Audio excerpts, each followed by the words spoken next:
Currently, I'm going through this Cambridge Companion to Pride and Prejudice. Pride and Prejudice is Jane Austen's title everyone knows. And this book is full of essays about various aspects of the book, the novel. It throws light on many aspects, a lot of essays in it, which will make the book even more interesting if you haven't read it or even if you've read it. Remember its opening sentence? It is one of the most exploited in the language, and I quote, "It is a truth universally acknowledged that a single man in possession of a good fortune must be in want of a wife." So, you will plunge into the book. It's really interesting. And after that, there have been so many adaptations of it in television, different books, dramas, dramatics, in all the languages in the world. You'll find the flavor or the condiments of Pride and Prejudice out there. And I read from the back cover, named in many surveys as Britain's best loved work of fiction, Pride and Prejudice is now a global brand, with film and television adaptations making Elizabeth Bennet and Mr. Darcy household names. With a combination of original readings and factual background information, this companion investigates some of the sources of the novel's power.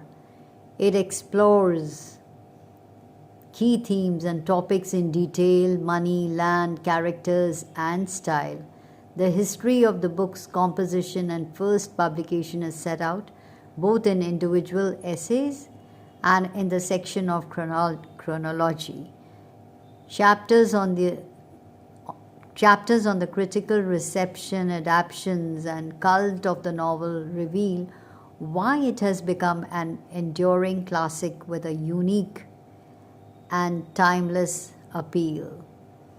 So contents you have, which I'm just going to show, and you can see the ISBN number for yourself.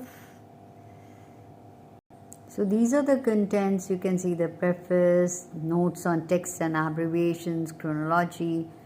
Then you have an essay on narrative by Thomas Kamer. You can see all of that.